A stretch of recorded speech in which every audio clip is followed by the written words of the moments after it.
Bienvenidos a la novena y última serie de los Inter-Oncology Webinars del año 2022.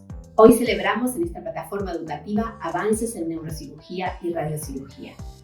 Conforman el panel de esta sesión líderes, referentes, especialistas con amplia experiencia en el campo. Contaremos con las presentaciones de los doctores Andrés Servio, Ricardo Santos de Oliveira y Sebastián Jaimovich. El objetivo de esta plataforma educativa es brindar un espacio de acceso simple y formación médica continua, llegando a sus pantallas de forma sencilla, como así también explorar el conocimiento y experiencia de estos colegas en la práctica diaria sin límites geográficos, brindando oportunidad y visibilidad al trabajo que llevan a cabo desde diferentes países, pero con el mismo objetivo, que es lograr una mejor atención y eficacia en el tratamiento de pacientes. Es momento de escuchar a los profesores de este brillante panel y comenzamos con el doctor Andrés Servio, quien desde Buenos Aires nos acompaña. Él es neurocirujano egresado de la Universidad de Rosario y cursó la especialidad de neurocirugía en el Instituto Fleni de Buenos Aires. Actualmente es jefe de servicio de neurocirugía de dicha institución. Además, es miembro activo de sociedades nacionales e internacionales, como así también coordinador de capítulos de diferentes sociedades afines. Cuenta con numerosas publicaciones como autor y coautor y ha recibido más de 8 premios nacionales por su trabajo y reconocimiento de su especialidad. Y para Inter-Oncology es un verdadero honor darle la bienvenida una vez más a este espacio educativo. Adelante, doctor Andrés Servio. Muy buenos días a todos. Agradezco especialmente a todo el staff de Inter-Oncology por habernos invitado a participar en estos prestigiosos simposios. El tópico que nos toca desarrollar es un poco la cirugía en pacientes despiertos. En los próximos minutos vamos a fundamentar por qué la importancia de operar a un paciente en condiciones despiertos, basándonos en la anatomía del lenguaje y algunos detalles de la técnica quirúrgica basados en lo que fuimos aprendiendo a lo largo de nuestra experiencia y mostrar nuestra serie de casos. No hay en especial ningún conflicto de intereses en la preparación de esta charla. Lógicamente, si uno habla de cirugía despierto, ya hay que retrotraerse al siglo pasado, cuando Penfield ya lo utilizaba para pacientes con patología de crisis epilépticas, pero es en la actualidad, a partir de los trabajos de Ogeman y dos grandes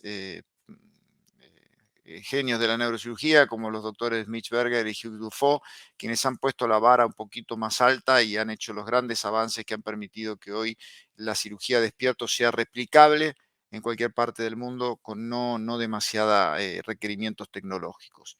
Los fundamentos de hacer una cirugía despierta, básicamente el paradigma internacional cambió. Hoy se intenta, a diferencia de años atrás, hacer la mayor citorreducción posible porque sabemos que de esa manera menor residuo, mayor sobrevida libre de enfermedad, mayor sobrevida libre global y mayor sobrevida libre de progresión maligna. Esto cada vez hay más reportes en la literatura. Por lo tanto, eso es un cambio de paradigma. Lo vemos, este es un muy buen gráfico que se puede ver cómo a lo largo de los años, desde el año 90 hasta el año 2010, se han aumentado las publicaciones que hablan de esto, ¿no? De que a mayor grado de resección mejora resultados oncológicos. Y no solo en bajo grado, sino también en gliomas insulares, muchos son de bajo grado, pero fíjense aquí abajo, también en grados 3 y 4, hay diferencias si la extensión de la resección es mayor o menor al 90% en la sobrevida global y en la sobrevida libre de progresión. Nosotros sabemos que también no solamente, insisto, para los de bajo grado, sino para los de alto grado. Esto también es de la literatura.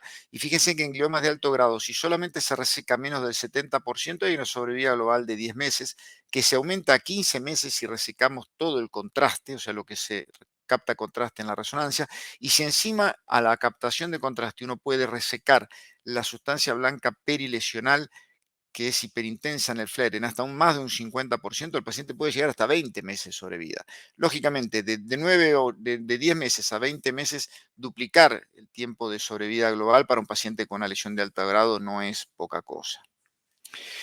Aquí es importante hablar de la elocuencia, porque si nos vamos a introducir en la de decir vamos a tratar de hacer la mayor citorreducción posible, hay áreas del cerebro que uno puede explicarle al paciente las posibilidades de tener un déficit postoperatorio que es de mayor o de menor implicancia en la calidad de vida o en las actividades de la vida diaria. Yo siempre digo que el déficit motor no es muy bien tolerado.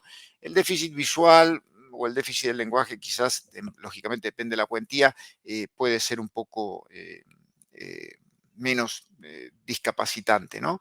Pero fíjense que lo importante, sobre todo en pacientes con lesiones de alto grado, si el paciente se despierta de una cirugía con un déficit importante que le afecte la posibilidad de iniciar el tratamiento de adyuvancia posterior a la cirugía, lo que te termina haciendo es demorar ese inicio de tratamiento y los resultados oncológicos que deberíamos tener no se consiguen porque el paciente no puede asistir a la radioterapia, la hace interrumpida, no puede asistir a la quimioterapia y eso en general le resta hasta casi 3,2 meses a la sobrevida global. Para esto es fundamental introducirse un poquito en lo que es la estimulación eléctrica, la estimulación cortical y subcortical, que tiene lógicamente es el estado del arte y tiene la mayor certeza en comparación a todos los estudios. Hay un montón de avances radiológicos, de resonancia funcional y de tractografía, pero nada como la estimulación eléctrica. Este es un trabajo muy lindo también, donde se puede ver cuáles eran los resultados del grado de resección posoperatoria si el cirujano, perdón, operaba una lesión en un área no elocuente, si la operaba en un área elocuente con mapeo o sin mapeo. Y fíjense cómo lógicamente lo mejor es cuando el paciente el cirujano hacía una resección con mapeo en áreas elocuentes. Eso permitía extender. ¿Por qué? Y es lógico, porque uno teniendo el paciente despierto, uno puede monitorear funciones tanto motoras como del lenguaje y eso permite extender el margen de resección tratando de evaluar cuál es el déficit que uno quiere predecir en el posoperatorio. Esto hizo que lo que históricamente era una resección con límites oncológicos, como dice Dufault, hoy pasa a ser más una cirugía con límites funcionales. ¿Hasta dónde vamos a ir en la medida de tratar de conseguir la mayor resección a expensas del menor déficit? ¿Qué evidencia tenemos? A nosotros los médicos nos gusta medir y nos gusta saber dónde estamos parados y hoy se habla mucho de medicina basada en la evidencia. Bueno, en la evidencia actual hay mucho escrito, hay muchos trabajos, sobre todo de grandes escuelas, que hablan de que la cirugía despierto tiene mayores índices de resección y menores déficits, pero también hay muchas otras escuelas que hablan de que en realidad los déficits posoperatorios a la largo, después del posoperatorio, con rehabilitación se suelen equiparar y que no tendrían mayores extensiones de resección. Por lo tanto, la evidencia científica es clase 2, está hecha o basada en estudios controlados, análisis retroactivos y la opinión de expertos. Yo creo que esto es lo que al día de hoy está. A medida que vayan avanzando las publicaciones de distintos grupos, publicando sus resultados, creo que esto probablemente termine cambiando. ¿Cuáles son las indicaciones? Para nosotros, muy similar a lo que la literatura establece, pacientes despiertos los operamos cuando están próximos al área del lenguaje o próximos a áreas motoras, tanto las áreas corticales como subcorticales, básicamente en lesiones de bajo grado y también en lesiones de alto grado en la medida que no tengan mucha hipertensión endocraniana, porque al hacer la cirugía despierto y al abrir esa dura madre, lo que no pretendemos es tratar de evitar esas herniaciones cerebrales por el edema. Hay contraindicaciones que en realidad hablar de contraindicaciones absolutas o relativas en pacientes despiertos es complejo.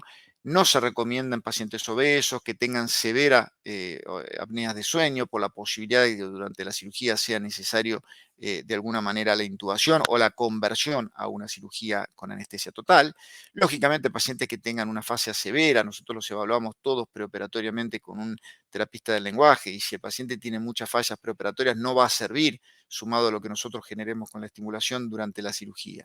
Es muy importante estudiar al paciente desde el punto de vista emocional para saber, hay que explicar muy bien el procedimiento y darle contención para explicarle que esto es un procedimiento muy bien conocido por el que lo realiza y que va a estar en todo momento contenido y ayudado. Recuerden que el paciente tiene el cabezal de Mayfield puesto, no se puede mover y eso a veces a algunos pacientes podría desencadenarles una pseudocrisis de pánico o ansiedad generalizada, cosa que no es bueno cuando uno tiene la cabeza fija. Y lógicamente, pacientes con mini mental bajo, si tiene hipoacusia severa o un déficit visual severo, recuerden hacerles llevar el audífono o los lentes al quirófano para no tener problemas durante la interacción con el cirujano o con el terapista del lenguaje o el neuropsicólogo que ustedes tengan en su equipo. Los criterios de inclusión, bueno, repito, muy buena cooperación por parte del paciente, que conozca todo al equipo quirúrgico antes de la cirugía. Lo que se recomienda es que tenga al menos en la evaluación motora contrarreste gravedad y no más de un 20% de error en las nominaciones. ¿Qué alternativa tenemos a la cirugía despierta si no la queremos hacer?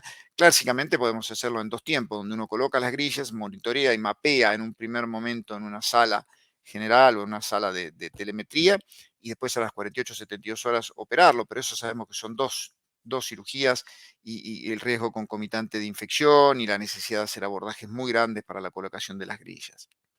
2 palabras de anatomía del lenguaje. Sabemos que cuando yo empecé el entrenamiento nos educaban o nos enseñaban el área de Broca, la pars opercularis triangularis del giro frontal inferior, Wernicke en la supramarginal y giro temporal superior posterior, y que la conexión entre las mismas constituía lo que era el área de Geschwin, y cada una con su afasia de expresión, afasia de conducción y afasia de expresión. Eso ya se ha visto que no es tan así, que hoy hay un modelo actual mucho más dinámico, donde se interaccionan distintos nodos como bien fue propuesto, donde están áreas específicamente más para el procesamiento de la sintaxis, de la expresión, de la más fonológico, y de otro más semántico, con todo lo que eso implica en la comprensión del lenguaje. Y que eso está mezclado no solamente en áreas corticales, que muchas veces tienen funciones a veces compartidas, sino básicamente en los tractos de sustancia blanca que conectan estas 2 áreas principales. Es así que, para resumirlo, se habla de una vía ventral que básicamente está sustentada en todo lo que es la percepción del lenguaje, lo que le da sentido a lo que hacemos, el procesamiento semántico, y básicamente los tractos más importantes son el fronto occipital inferior, el IFOF, y el uncinado, cuya falla produce básicamente las parafasias semánticas, y una vía dorsal que está más incluido en el procesamiento fonológico, articulatorio, en lo que es la producción del lenguaje, no tanto el sentido, que está dado básicamente por el arcuato y el fascículo longitudinal superior, cuya afectación va a producir esos desórdenes de articulación, no tanto la comprensión, sino más que nada la repetición y la articulación de la palabra.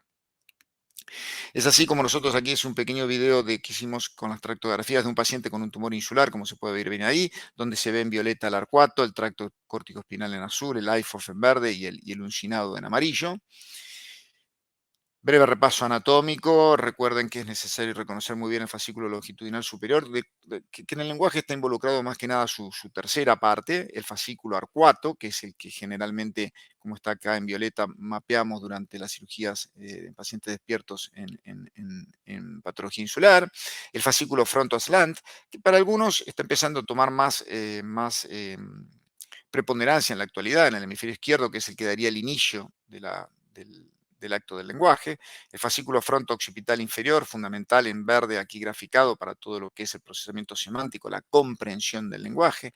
El uncinado, que es el que conecta lógicamente la porción fronto-basal con el polo de la región temporal polar anterior, áreas paralímbicas. Y lo importante es que tiene mucho en el reconocimiento facial. Ya fascículo longitudinal medial e inferior es un poquito menor la participación que tenemos. Lo pongo como ejemplo. La unión temporoparieto-occipital es un área que para nosotros lo seguimos haciendo los pacientes en posición despierta, pero es un área que somos muy cautelosos a la hora de explicarle a un paciente la gran cantidad de déficit que pueden tener de radiaciones ópticas, de lenguaje, de visión, de memoria y lógicamente también de cognición. Fundamental en pacientes despiertos que haya un equipo donde lógicamente uno grafica no por un orden de importancia, sino que la cabeza quizás sea el cirujano sustentado en el anestesiólogo, pero tiene que haber lógicamente el neuroradiólogo, el fisiólogo, los terapistas del lenguaje y las instrumentadoras, que son las que nos van a sustentar durante el procedimiento. La evaluación preoperatoria que hacemos siempre es una resonancia magnética funcional con tractografía para visualizar esos tractos. Lo que hacemos durante la cirugía es el monitoreo del mapeo del lenguaje. Aquí hay distintas técnicas. Mientras lo dejo correr, es un pequeño video de un tumor insular operado en condiciones despiertas. Lo que nosotros usamos al principio era la técnica de Ogeman, de baja frecuencia, con estimulación bipolar. Para el lenguaje utilizamos tanto en áreas corticales como subcorticales la estimulación bipolar. Mientras que nosotros, cuando lo hacemos en pacientes motores, lo que hacemos es cambiarlo a la estimulación subcortical con monopolar. Este es un ejemplo de cuando empezamos nuestra experiencia, hacíamos craniotomías muy grandes, buscando tratar de identificar sí o sí áreas positivas. Lo que hacemos ahora es cambiamos al concepto de estimulación negativa, nos permite hacer abordajes más chicos. Si el área es negativa en la estimulación, sabemos que vamos a estar lejos y trabajamos con craniotomías más chicas que de alguna manera nos permiten disminuir la morbilidad del procedimiento.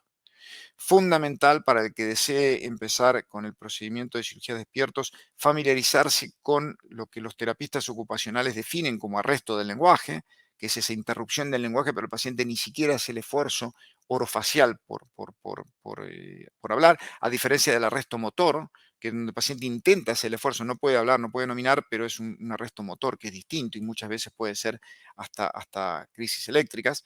La anomia, la perseveración, la demora en las respuestas, las parafasias fonéticas, sintácticas, donde se modifican, a diferencia de las semánticas, donde el paciente en definitiva cambia no el sentido, sino que en vez de decir reina, dice rey, de alguna manera mantiene el funcionamiento básico. Y la fluencia, lógicamente evaluar a lo largo del procedimiento la fluencia desde que se inicia hasta que termina el procedimiento.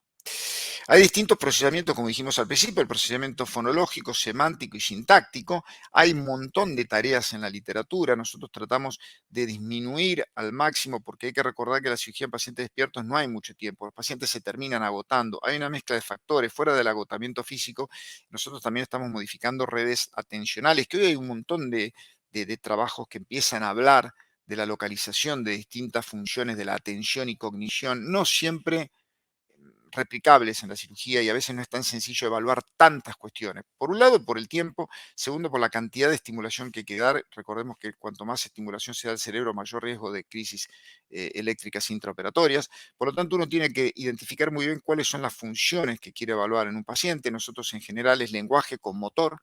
Mientras evaluamos el lenguaje, le hacemos mover la mano y el brazo contralateral. Y el procesamiento semántico y el procesamiento sintáctico. En la evaluación preoperatoria la hacemos siempre antes de la cirugía, es la misma, la hacen los terapistas ocupacionales nuestros y de alguna manera tienen, como ustedes ven, el Boston Naming Test y la batería para evaluación de trastornos afásicos y la Western Aphasia Battery. Esos son los tres elementos que siempre utilizamos en el preoperatorio.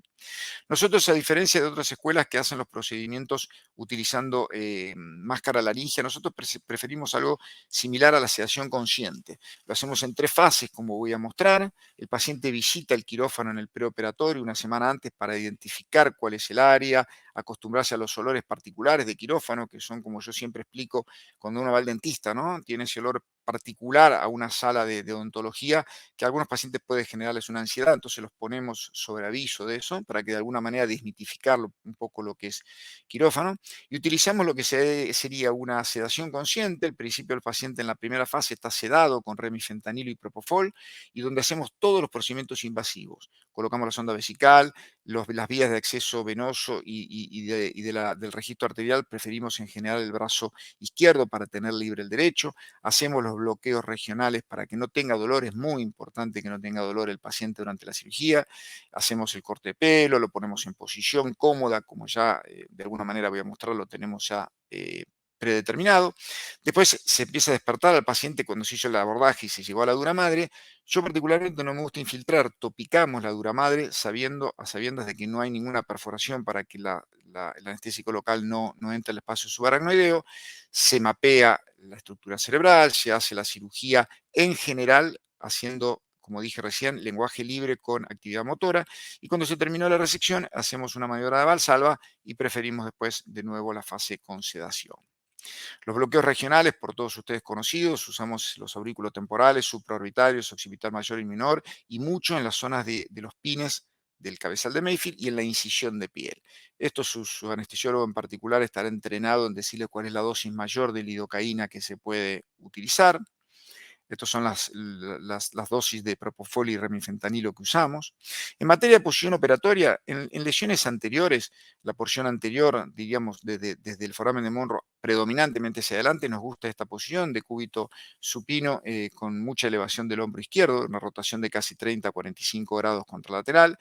O si el paciente lo tiene por detrás, preferimos la posición de park bench, es una posición bien cómoda con el brazo contralateral bien sustentado para poder evaluar la movilidad.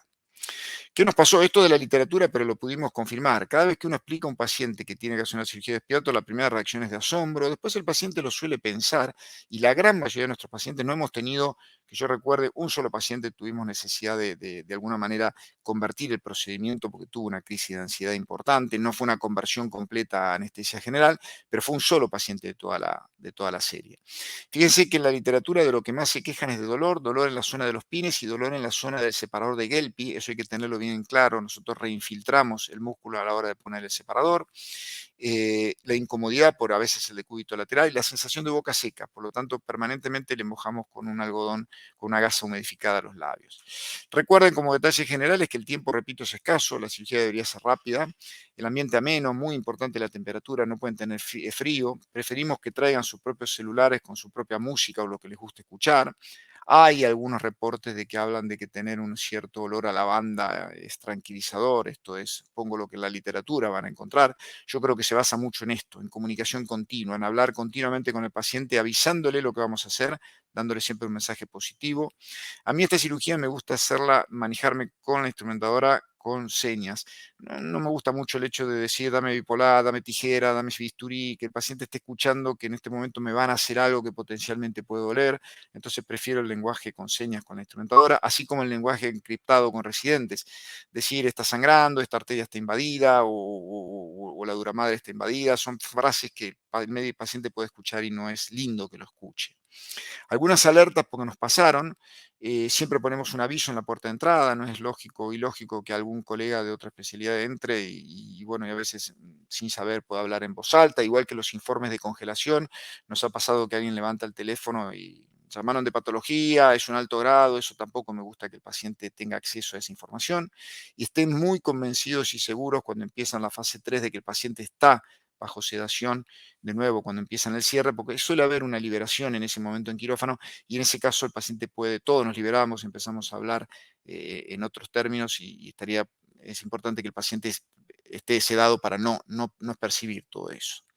Aquí es un resumen de lo que les conté. Apenas empieza a abrir atadura madre, el mapeo cortical, le hacemos hacer las tareas que habíamos planificado. Una vez que sabemos el área de acceso, se empieza la resección bajo lenguaje libre y estimulación motor y tareas motoras.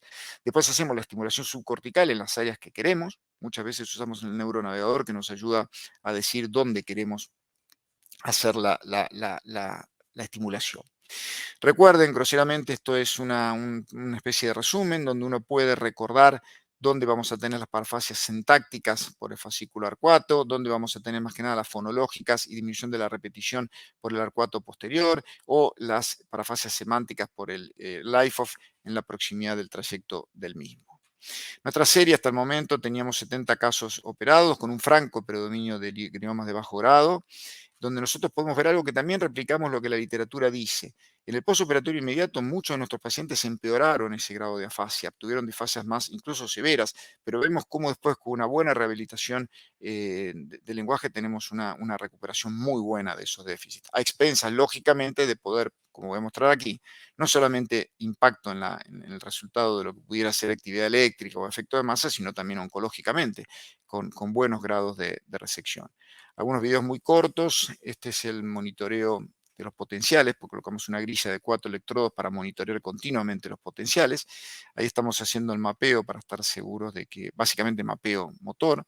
Este es uno de los primeros casos donde usábamos las láminas, ahora cambiamos a un iPad donde los tenemos preseteados, donde con un pequeño ruido, un pequeño bip que hace la máquina nos permite saber cuándo tenemos que apoyar el estimulador y en un segundo y medio posterior aparece la imagen que permite que el paciente pueda o no nominar.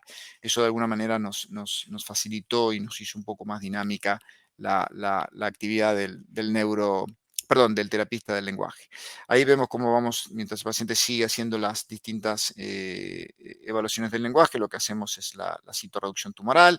En el caso como este, que era una lesión muy grande, como mostré antes, córtico-subcortical, la porción más importante del tumor tratamos de resecar en la medida de lo posible con técnica supial, de surco a surco, el núcleo grande, como decimos nosotros, del tumor, y después las porciones más posteriores, ahí estamos con el neuronavegador tratando de localizar los límites. En el margen posterior va a estar el tracto córtico-espinal, por eso somos un poco más cautos en la porción posterior y un poco más agresivos en el polo anterior del tumor. Una vez resecada la masa grande de la lesión, lo que se hace es empezar a resecar. Ya en la serie nueva de pacientes empezamos a utilizar una cánula, como les voy a mostrar ahora, que tiene adosada por todos conocidos. Esta cánula tenemos una un poco más gruesa y un poco más fina, donde está adosada el estimulador. Entonces estimulamos a 5.4 milímetros, nos da positivo para el pie, y eso sabemos que era bastante coincidente con lo que el neuronavegador nos decía. Bajamos la estimulación, la bajamos a casi 3 miliamperes, y cuando conseguimos que nos da de nuevo positivo, fíjense que ahora van a ver, va a estar de nuevo más, acá está, la bajamos a 3,4 miliamperes y cuando nos da positivo de nuevo, ahí chequeamos con el neuronavegador y ya estamos muy próximos al tracto. De todas maneras, tenemos el reaseguro de que el paciente está de alguna manera moviendo el brazo. Como eventos adversos, bueno, hay que tener en cuenta que el paciente no tiene que dejar de alguna manera, lógicamente, modificar sus patrones respiratorios porque el aumento del dióxido de carbono es malo. No tuvimos nunca caso de broncoaspiración, pero está descrito. Los cuadros de ansiedad, de miedo y de fatiga han sido descritos como algo muy frecuente. Nosotros, insisto, tenemos mucho agotamiento, sobre todo en lesiones insulares. A lo largo de la cirugía el paciente empieza a estar cada vez menos colaborativo. Creemos que es una mezcla de factores entre los propios trastornos disfásicos que producimos nosotros por la estimulación y por la manipulación de los tractos, y a su vez por las redes atencionales. En materia de crisis eléctricas, la literatura habla de 0 a 24%. En estos 70 casos tuvimos 9,5% de crisis intraoperatorias que pudieron ser todas abortadas con suero frío y con algo de un rápido toque de propofol que tenemos siempre preparados. Este es un paciente, fíjense, con una lesión próxima a la representación cortical de la cara, pre y posoperatorio.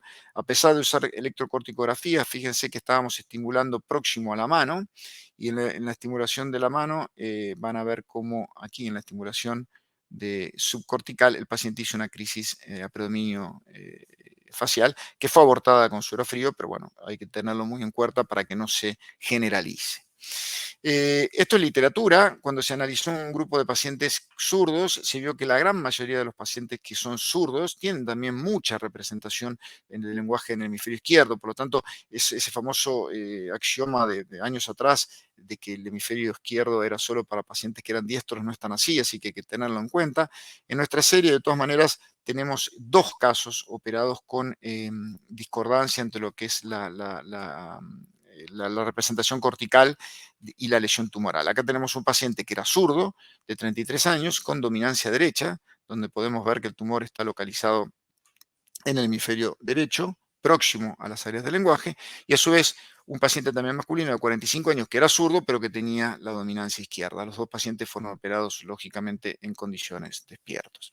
Por lo tanto, en conclusiones, y espero en honor al tiempo haber estado de acuerdo a lo pactado,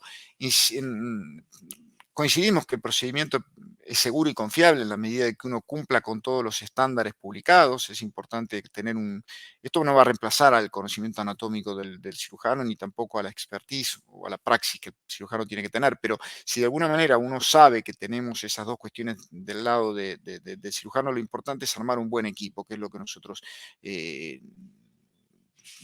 pienso que es el pivote inicial de todo esto. Aquí no hay, insisto, es tan importante la actividad del terapista del lenguaje en el preoperatorio, del neuropsicólogo que hace la evaluación cognitiva previa, del anestesista que lo prepara para el procedimiento y lo tiene durante todo el procedimiento bajo contención, del cirujano que realiza la cirugía y después de los rehabilitadores en el postoperatorio, porque muchos de estos pacientes, por no decir la gran mayoría, en nuestras casuísticas se despiertan peor de cómo terminó la cirugía. Pero eso sabemos que con una buena rehabilitación en un periodo de 3 meses posoperatorio, muchos de esos pacientes recuperan funciones como para mantener una calidad de vida útil.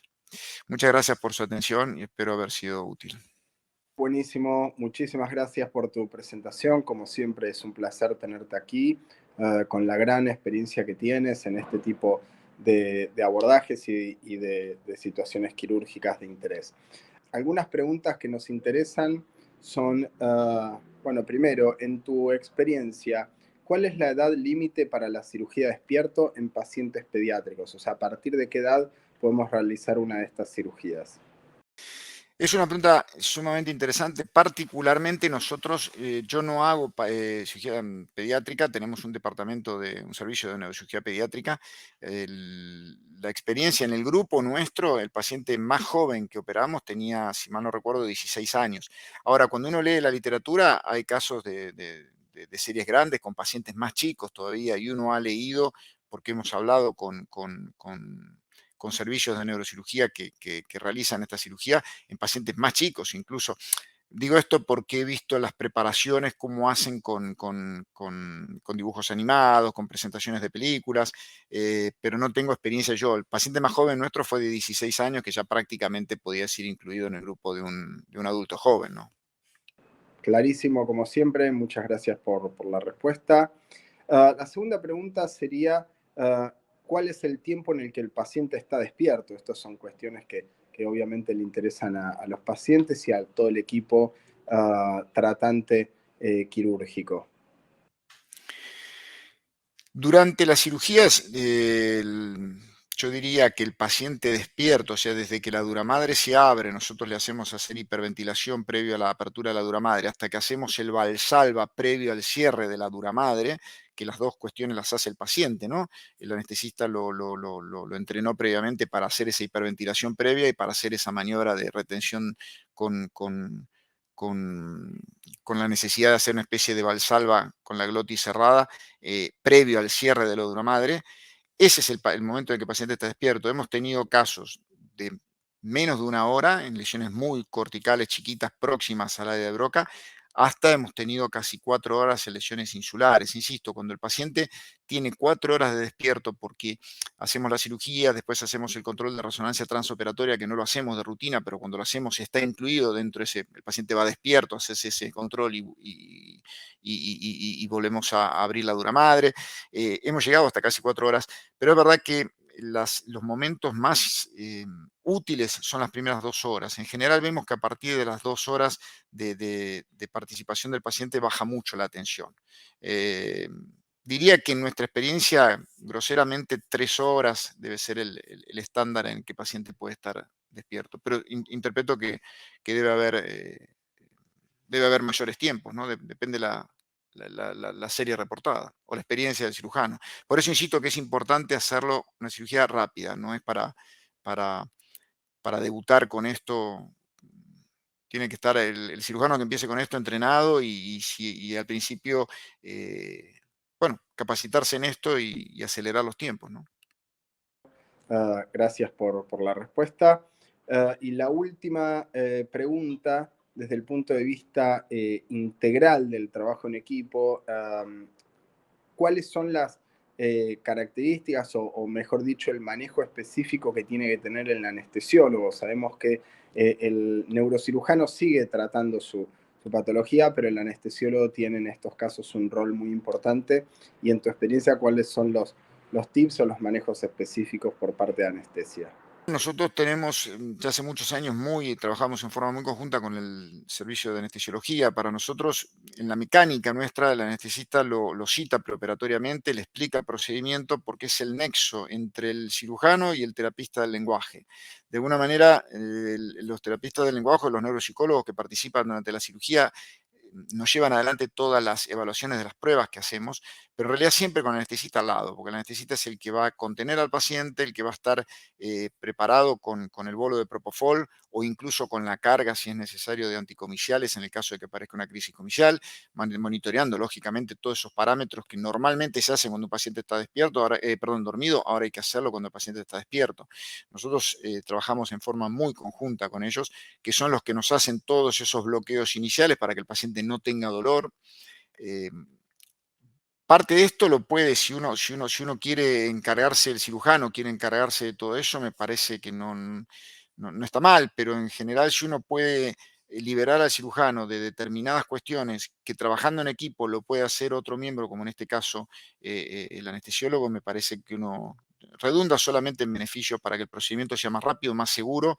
Lo que es fundamental es como un checklist, que cada uno sepa bien cuál es su rol y su función. Eso se aceita, como siempre, ¿no? A medida que uno tiene más experiencia en el procedimiento. Cuanto más casos uno hace, más rápido se termina de armar un circuito por el cual se optimizan las funciones de cada uno y el tiempo de cada uno. Bueno, Andrés, de vuelta, te agradecemos mucho tu participación en estos webinars de Interoncology y esperamos contar con tu participación en el futuro. Un abrazo grande. Continuamos con la segunda disertación y nos situamos en Brasil, desde donde nos acompaña el doctor Cristian Santos de Oliveira, neurocirujano y profesor asociado de la Facultad de Medicina de Ribeirão Preto en Brasil. Él es médico asistente de la División de Neurocirugía, del Hospital de Clínicas de la Universidad de San Pablo. Es el past president de la Sociedad Brasileña de Neurocirugía Pediátrica y cuenta con más de 103 trabajos publicados indexados en PubMed. También es editor de archivos de neurocirugía pediátrica y miembro titular de la Sociedad Brasileña de Neurocirugía. Bienvenido, doctor Santos de Oliveira. Lo escuchamos atentos. Olá, eu sou Dr. Ricardo Santos de Oliveira, de Brasil. Eu sou livre docente à Faculdade de Medicina de Ribeirão Preto.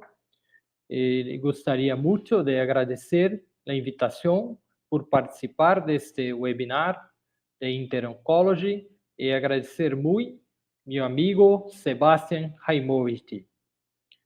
A charla é sobre a estratégia quirúrgica para tumores da região pineal. Antes de mais nada, gostaria de falar do contenido da charla. Hablaremos um pouquinho da história, da epidemiologia, da classificação, do diagnóstico, as opções de tratamento cirúrgico e de tratamento oncológico. A pineal é uma estrutura ubicada e muito complexa, escondida atrás de venas e estruturas muito importantes no interior de nossa cabeça. A história começa com Galeno antes de Cristo, que conhecia apenas os ventrículos, as cavidades ventriculares, e pensava Galeno que eram responsáveis pela imaginação, pelo intelecto e pela memória. Nós podemos mirar acá uma ilustração, uma imagem do século XI, da Idade Média, que este conceito de Galeno, de antes de Cristo, continuava mesmo à Idade Média. Acá podemos mirar as 3 cavidades propostas por Galeno. Ele mesmo, Galeno, pensava que a glândula pineal era uma parte inútil de nosso corpo. Quando falamos da glândula pineal, podemos dividi-la em grego, conarium, e latim, glândula pinealis, que é uma forma de pinha ou grano e um apêndice de órgão secundário. Vejam só que este conceito de Galeno foi modificar apenas a metade do século XVI, quando Descartes entendeu que a glândula pineal tinha uma importância em nosso corpo como sendo o local da imaginação e do senso comum, o centro de nossa alma, e as ideias, os pensamentos e as ações poderiam originar da glândula pineal. E Descartes publicou uma ilustração que você pode mirar acá, que conectava nossa parte motora, nossos olhos e a glândula pineal. Então, no pensamento de Descartes, a glândula pineal se transformou numa importante estrutura em nosso corpo. Há também uma visão holística. Há muita gente que crê a glândula pineal como um centro que comunica nosso corpo e nossa alma. Pode ver acá uma ilustração do antigo Egito. Os olhos de Horus era considerado a glândula pineal. Quanto à epidemiologia, os tumores da região pineal são tumores raros, correspondem a menos de 1% de los tumores intracraniales em adultos, e são um pouco mais frequentes, com 3 a 11% nos tumores intracraniales em niños. É um grupo heterogêneo de neoplasias, há uma grande variabilidade da apresentação clínica e, por suposto, controvérsias na estratégia de tratamento que eu vou falar pouquinho mais adiante. Quanto à fisiologia da glândula pineal, nós sabemos hoje que a glândula pineal tem uma participação em todo o processo da puberdade e também a secreção de hormônio chamado melatonina, que é importante porque é controle na relação do ciclo circadiano entre nosso sonho e nossa vigília. Então, é importante a liberação deste hormônio, é produzido pela glândula pineal. Em relação ao diagnóstico dos tumores da região pineal, os sinais e sintomas mais importantes são relacionados com hipertensão intracraniana. É importante também o estudo dos marcadores tumorais e os mais frequentes são o beta-HCG e alfa-fetoproteína, que podem ser obtidos no sangue e também no fluido cerebroespinal. E podemos dividir os tumores da região pineal em tumores secretores e não secretores. Secretores de marcadores e não secretores. Em relação aos tumores das células germinais, o mais frequente é o germinoma, mas também podemos identificar o carcinoma embrionário, tumores do seno endodérmico, coriocarcinoma, teratoma, que pode ser maduro ou imaduro, e tumores mixtos, como germinoma /teratoma. Em la cor vermelha, podemos falar que são dos tumores de células germinais secretivos. E há também os tumores da região pineal. Tumores das células germinais são os mais comuns, mas os tumores do parênquima pineal, os dois mais frequentes são pineocitoma, que é tumor benigno, e pineoblastoma, que é tumor extremamente agressivo, tumor maligno.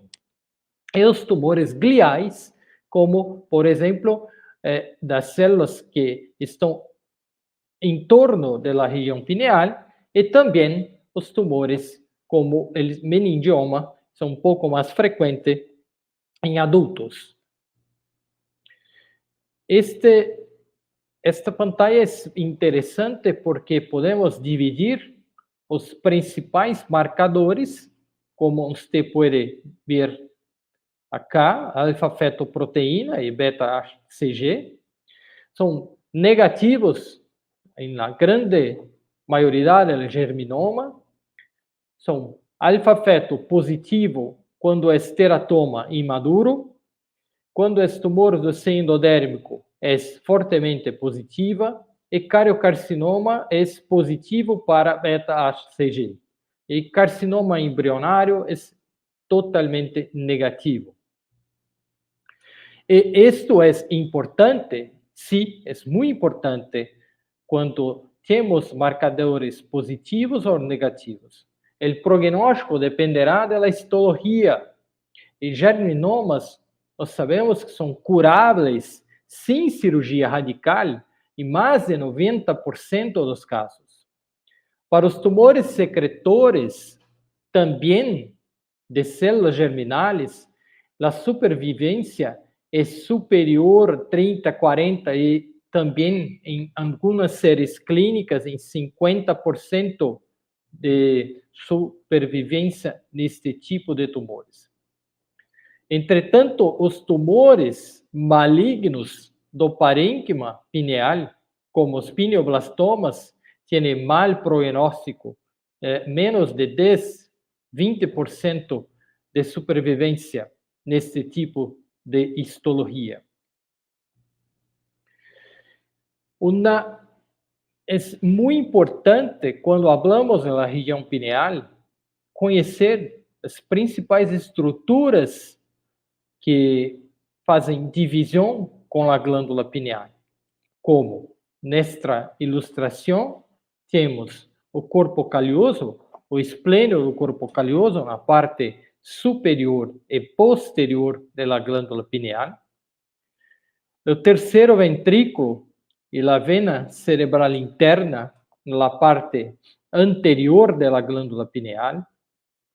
Na parte posterior e inferior, temos todo o complexo de venas da vena de Galeno e também a vena basal de Rosenthal e a vena que drena a superfície do cerebelo, que é a vena precentral que drena a superfície do vermes, o culmen do vermes do cerebelo. E também temos o tronco do cérebro, da lâmina quadrigeminal, na porção inferior e posterior da glândula pineal. Então, podes mirar que a glândula pineal é ubicada numa região de nosso cérebro bem complexa e muito difícil de aceder, como os acessos quirúrgicos. Quando temos tumor da região pineal, qual é a conduta inicial? Primeiramente, eliminar os tumores que não são da região pineal, ou não são pineales. Em seguida, controlar a hidrocefalia, que é muito presente em mais de 90% dos casos. Identificar aqueles tumores que são secretores e têm marcadores positivos. E se a maioria que é germinoma, que são tumores não secretivos, com marcadores negativos, é importante uma biópsia para obter material e identificar precisamente o tipo histológico para determinar a estratégia de tratamento após a identificação da histologia.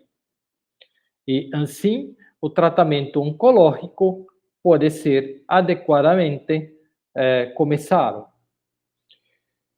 Neste diapositivo, podemos mirar 3 diferentes tipos de lesões, como esta, que aparentemente pode ser da região pineal, mas não é um pouquinho mais anterior. Esta outra, que também está ubicada próximo à região pineal, mas é uma lesão de tronco cerebral, e essa outra é uma lesão da lâmina quadrigeminal. Como esta é uma radionecrose, este é um ependimoma na parte posterior do terceiro ventrículo e do tronco cerebral, e acá um astrocitoma pilocítico da região periaquedutal. O controle da hidrocefalia é extremamente importante, porque a maioria dos pacientes apresentam com hipertensão intracraniana e é muito importante controlar a hidrocefalia antes de qualquer coisa em termos de la tumor da região pineal. E podemos definir uma estratégia de realizar uma endoscopia com a colocação do neuroendoscópio e uma terceira ventriculostomia endoscópica e também definir uma biópsia. Uma questão é que procedimento realizar em primeiro, se fazer a terceira ventriculostomia e depois a biópsia, ou a biópsia e depois a terceira ventriculostomia. há uma controvérsia neste tipo de conduta. Quando você faz uma terceira ventriculostomia, você controla a hidrocefalia e depois pode fazer uma biópsia. Se a biópsia há um sangramento, o sangramento pode bloquear a terceira ventriculostomia. E se você começa pela biópsia e faz um sangramento, o sangramento pode prejudicar a realização da terceira ventriculostomia endoscópica. Então, não é muito fácil de definir quando é ou sempre fazer primeiramente a terceira ventriculostomia ou a biópsia. Precisa mirar o que é mais fácil de fazer e a prioridade é controle da hidrocefalia. Então, eu penso sempre em controlar a hidrocefalia fazendo uma terceira ventriculostomia endoscópica, verificar os marcadores no líquido cerebroespinhal e também no sangue, e depois, se necessito de uma biópsia, em geral, eu a ser aberta. Então, a terceira ventriculostomia é importante porque pode controlar adequadamente a hidrocefalia e, como você pode mirar acá, clássica introdução do endoscópio, a perfuração do assoalho do terceiro ventrículo e nesta ressonância pode ver um artefato de fluxo dentro da terceira ventriculostomia endoscópica. Quais são as vantagens e desvantagens entre as derivações ventrículo-peritoneais e a neuroendoscopia? Por que evitar as derivações? Porque há muitas complicações mecânicas que são obstrutivas e mesmo de ubicação inadequada da ponta do catéter ventricular, a hiperdrenagem e também as complicações infecciosas. E há também muitas publicações na literatura internacional o risco de disseminação tumoral quando colocamos uma derivação ventrículo-peritoneal e a implantação de células na cavidade peritoneal. Agora, vou definir a estratégia cirúrgica. Primeiramente, quando e como realizar uma biópsia. Então, há dois tipos de possibilidade de realizar uma biópsia, como acá uma biópsia do tipo estereotáxica, mas é muito difícil porque, como você pode notar, a região da pineal é muito ubicada e difícil de aceder. Há muito diagnóstico falso e complicações neste tipo de biópsia estereotáxica. Quando falamos da biópsia endoscópica, há também um pouco de dificuldade técnica, porque tienes que definir a melhor trajetória para a realização de uma terceira ventriculostomia e também por aceder à região da pineal. Então, na literatura internacional, há publicação de duas trepanações, uma mais anterior para aceder à região pineal e outra clássica na sutura coronária para aceder à terceira ventriculostomia. E há também uma trepanação intermediária que pode ser para tentar aceder ao assoalho do terceiro ventrículo e também a região pineal. Podemos utilizar também a neuronavegação, que pode ajudar a definir a melhor trajetória. Há também o mesmo problema, a quantidade de material em uma biópsia é muito pequena e há também a possibilidade de um diagnóstico falso. e o risco de obstrução da terceira ventriculostomia, causada principalmente por sangramento, quando hace uma biópsia. E quando é marcador positivo? Quando é marcador positivo, é absolutamente a cirurgia radical não está indicada.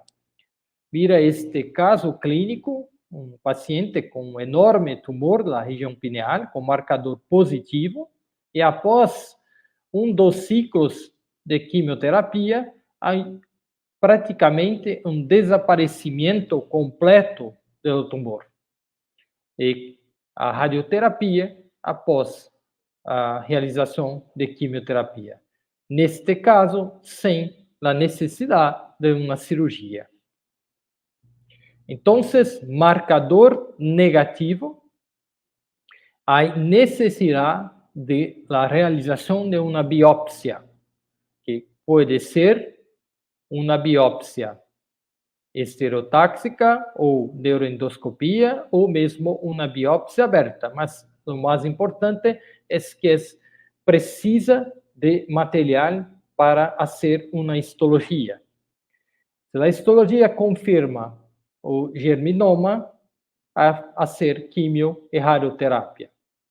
Se não, se é germinoma negativo, a necessidade de realização de uma cirurgia, se o tumor é maligno, quimio, radioterapia, como por exemplo, um tumor maligno da pineal, um pineoblastoma.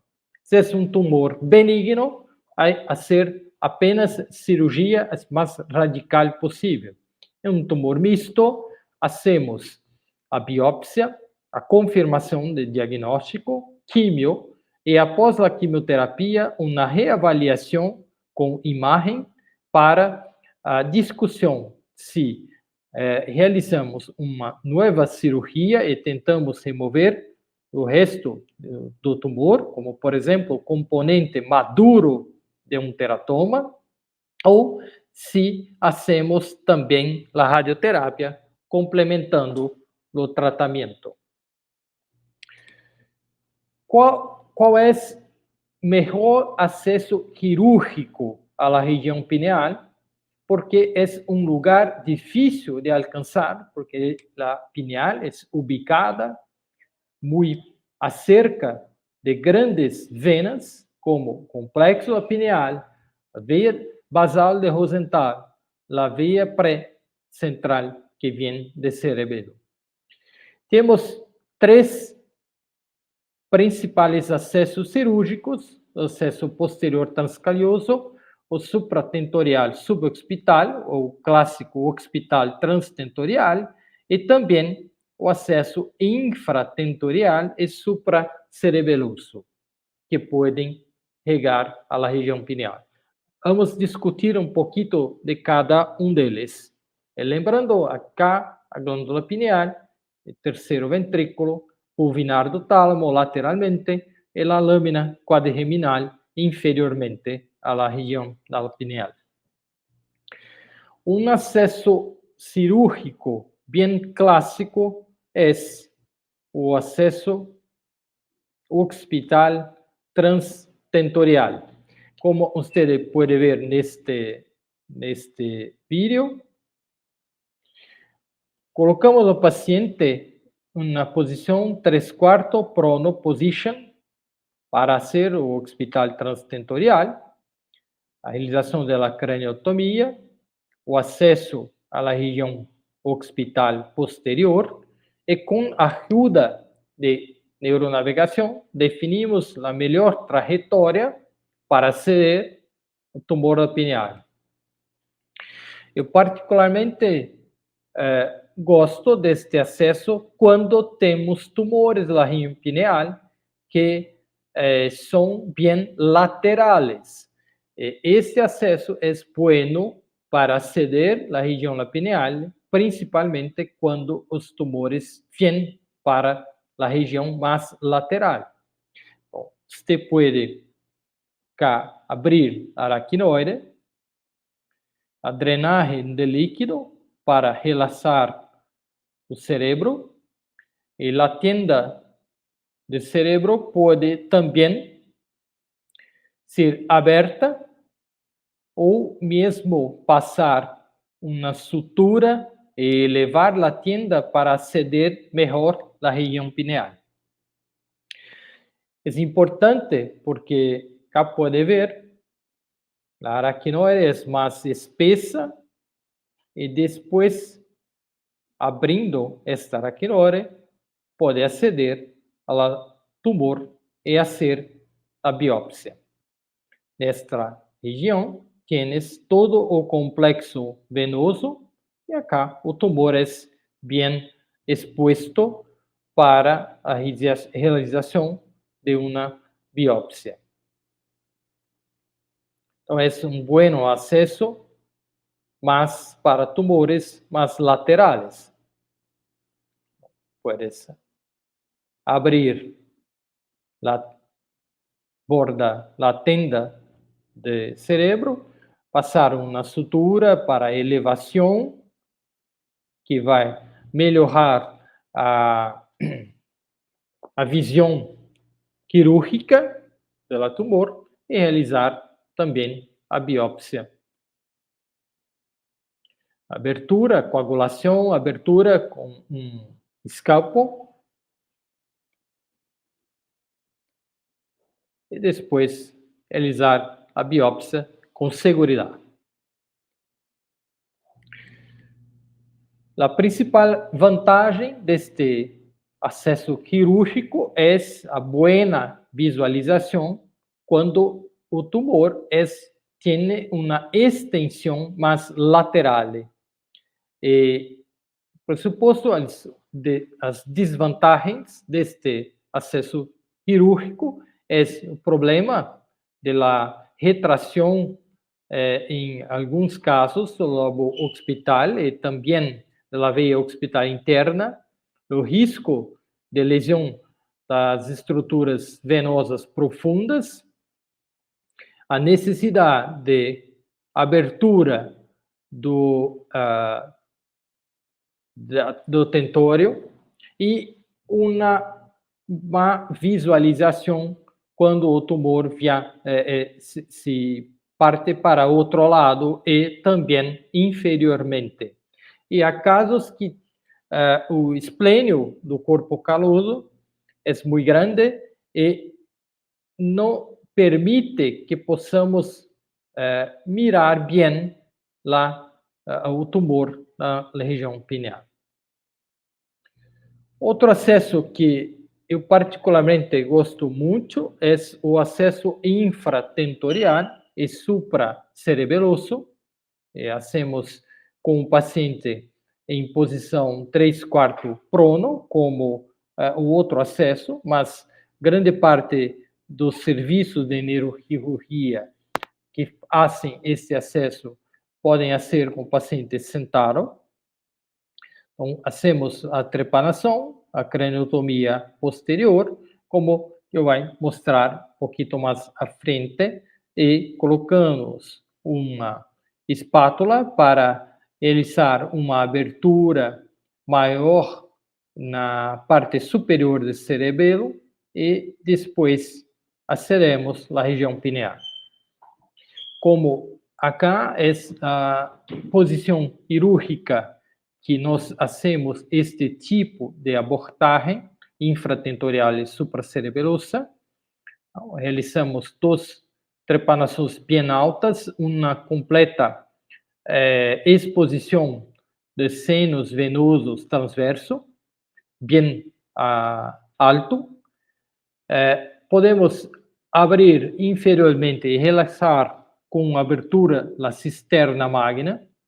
Esta é a posição que fazemos esta cirurgia para ceder acesso infratentorial e supracerebeloso. É importante estudo completo da distância que vai acceder desde a pele hasta o tumor, quanto é a distância, quanto é importante que tenhas de instrumentos cirurgicais mais longos para poder chegar bem ao tumor e fazer a cirurgia.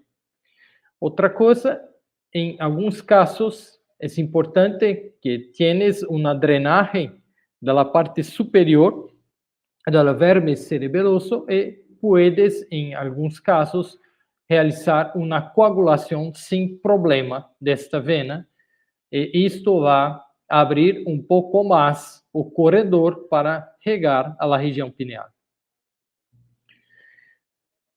Então, as principais vantagens deste acesso cirúrgico é que você fica apenas na região da linha mediana, é uma fácil orientação.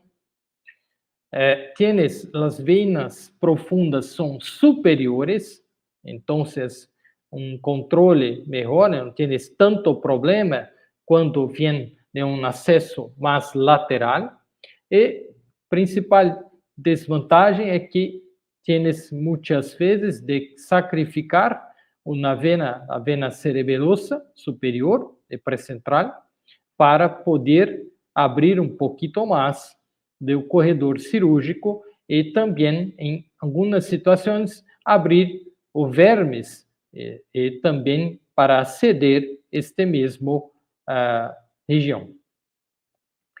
Recentemente foi publicado acessos mais laterais, uma abordagem infratentorial supracerebeloso, mas mais lateral para também aceder na região do pulvinar do tálamo e também na região da glândula pineal.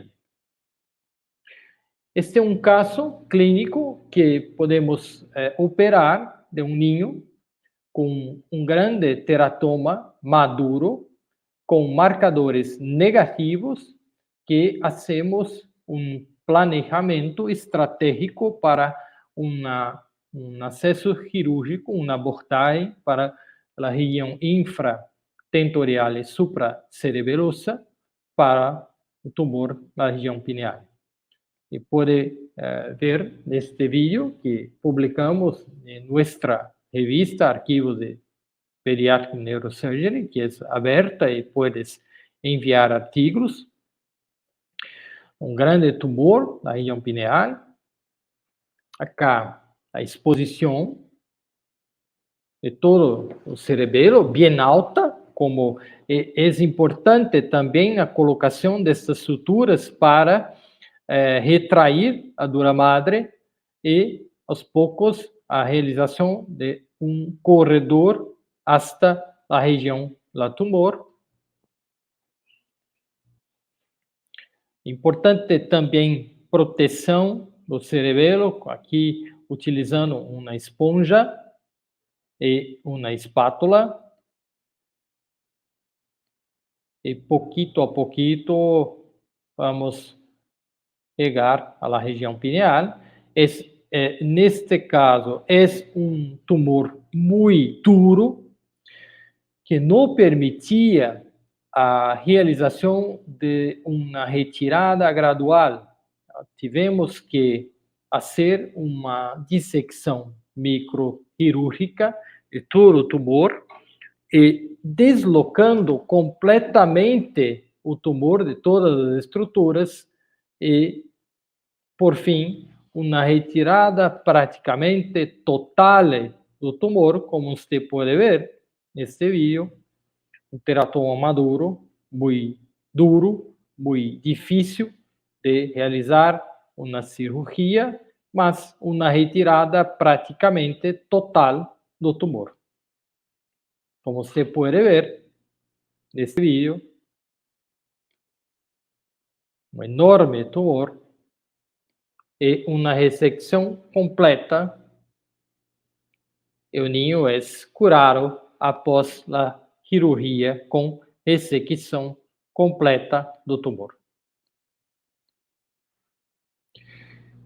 Operamos nestes 20 anos mais de 30 pacientes, 34 casos, um predomínio de homens, de 25 masculino e 9 feminino.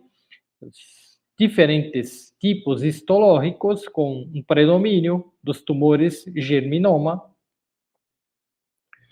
E tivemos praticamente metade dos casos, 50% curados, 20% de óbito, com geralmente casos de progressão de tumores malignos, e seguimento de 11 casos que estão acompanhando 32%, com cirurgia apenas, cirurgia e quimioterapia, e, em alguns casos, 100 cirurgia, apenas rádio e quimioterapia. Os acessos cirúrgicos são o hospital transtentorial, infratentorial, supracerebeloso, transcaloso e pouquito acesso endoscópico quando hacemos uma biópsia. Um caso clínico interessante é um ninho de 2 anos de idade que vem à emergência com dolor de cabeça progressivo, coma, colocaram uma derivação de emergência, esta é a tomografia de ninho, e depois colocaram uma derivação, em 2007, a ressonância nesta idade, a mesma, 2 dias após, o neurocirurgião que fez a derivação pensou que era estenose de aqueduto e não identificou nada mais. 6 meses depois, há uma disfunção da derivação e o ninho vem até nós que hacemos uma outra ressonância e realizamos, nesta ocasião, uma terceira ventriculostomia e vejam que o tumor havia crescido. Não é uma estenose de aqueduto, mas sim um tumor da região pineal neste ninho. E este ninho foi feito uma cirurgia aberta que confirmou um germinoma misto e foi realizado quimio, radioterapia e ele vem curado após o tratamento.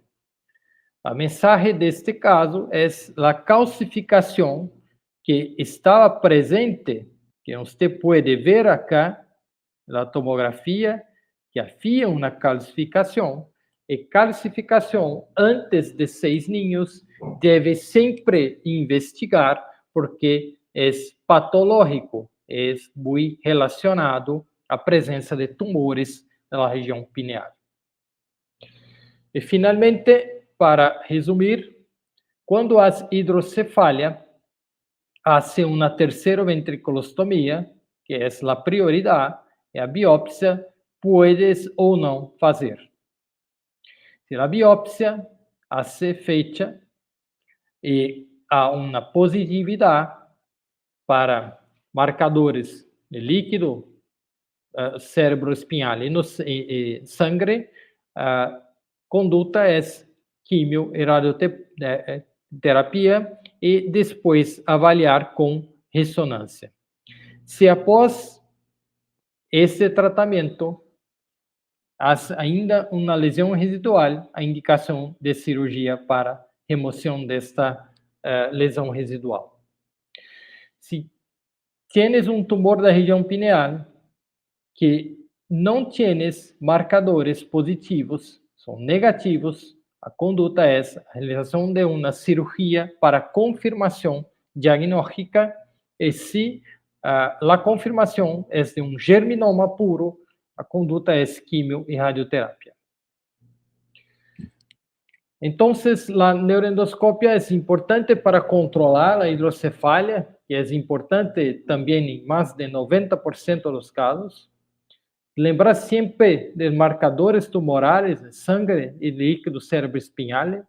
E a abordagem cirúrgica deve ser individualizada com estudo completo de imagem, a experiência do neurocirurgião e também a utilização de diferentes tecnologias como neuronavegação, neuroendoscopia, aspirador ultrassônico, todas possibilidades tecnológicas para a realização de uma abordagem cirúrgica com segurança. O tratamento oncológico deve ser individualizado e também multidisciplinário. Eu gostaria de agradecer muitíssimo a invitação por este webinar. Gracias. Ricardo, muchísimas gracias por tu presentación. Ha sido muy clara y de un nivel excelente, como siempre. Has definido todas las alternativas en tratamiento, en manejo de esta patología compleja. Una de las preguntas que te quería hacer para que orientes a la audiencia y puedas enfatizar tu punto de vista en esto es la necesidad del manejo multidisciplinario y el tratamiento global integral siendo una patología de alta complejidad. Sí, gracias Sebastián por esta invitación, participación de este webinar en oncología es extremamente importante. Es una excelente cuestión. Obviamente, estamos hablando de um tumor muito raro. Não há muito, mesmo em países como Brasil e Argentina, que são países que têm uma população maior, não temos tantos tumores na região pineal, como ele mostrou. Temos mais em niños que adultos. Então, é muito importante que, por exemplo, um niño que tem um tumor na região pineal e vem de uma região bem distante da Argentina, ou mesmo em Brasil, distante de um centro especializado em tratamento oncológico, é importante que o neurocirurgião pode transferir este paciente para realizar o tratamento de um centro mais especializado possível, porque temos vários problemas difíceis neste tumor, que é a experiência do cirurgião para realizar tipos diferentes de abordagem, porque eu mostrei isto na apresentação, mas depende do tipo de tumor, depende de várias coisas para definir.